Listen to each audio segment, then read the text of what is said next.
Welcome. I hope you are monumental today and very tulis on this Saturday, June 27th, 2026. Elon reposts. Women are not suitable for dealing with the amount of violence necessary to maintain civilization. This is because women are wired to care for babies, with whom zero violence is the correct amount. Wired, as in the nurturing instinct, is a fundamental part of women's being. To deny that instinct leads to long-term resentment, nihilism, and misery. Acceptance of truth and reality is healthier. This is why a central problem of Western civilization is childless women with political power. Civilization requires continuity, past and future, and thus it belongs only to those that create said future. Allowing childless people authority over civilization is fundamentally suicidal.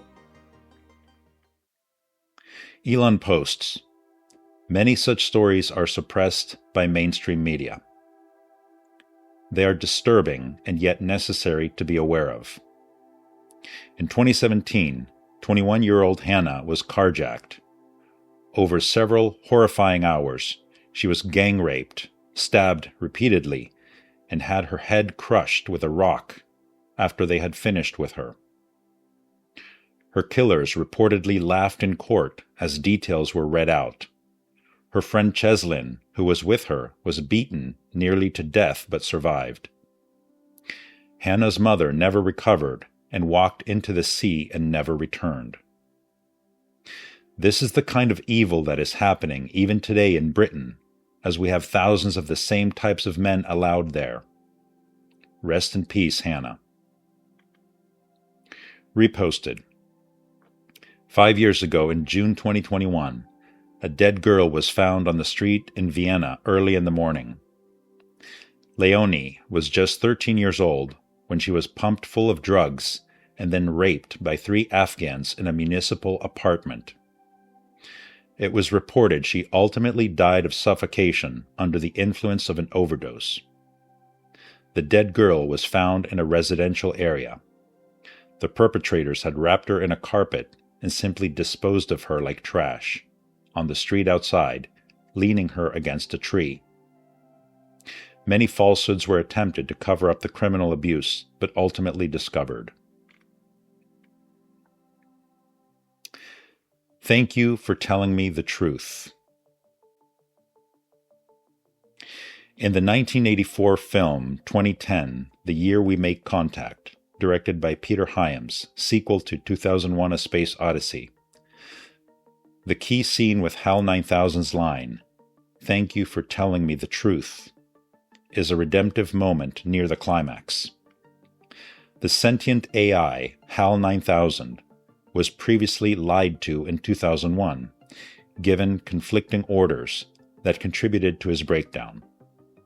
Dr. Chandra, HAL's creator, has a deep, almost fatherly bond with the AI, and confronts the dilemma.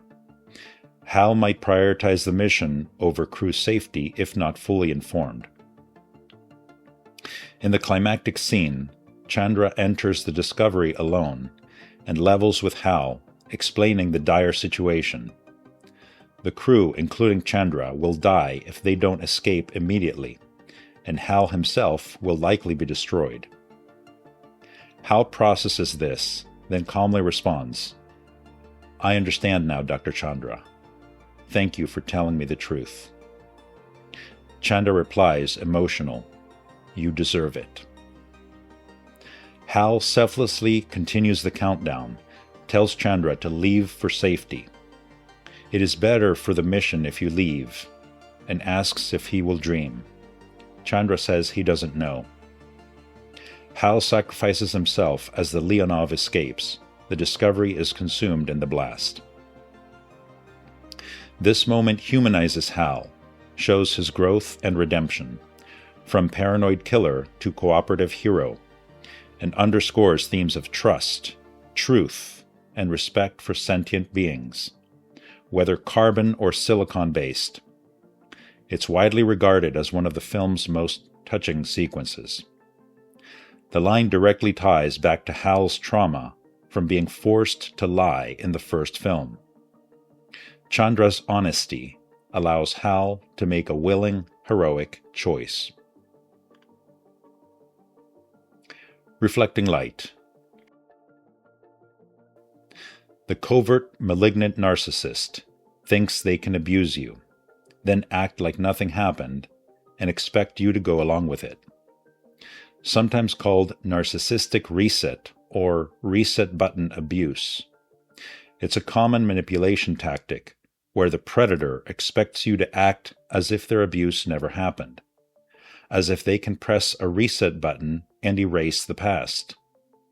If you refuse to comply and you hold them accountable, they label you as the problem, accuse you of being bitter, unforgiving, or stuck in the past.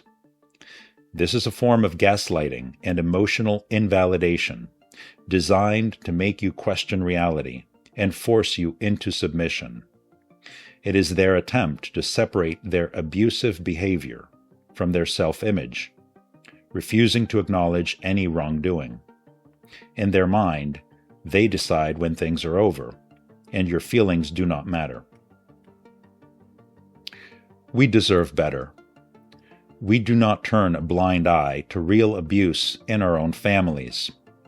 We deserve age-appropriate truth and honesty, a healthy end to childhood, sooner rather than later. Out of the cradle, endlessly rocking. Until you see me again, duliness saves the universe. Be well, everyone.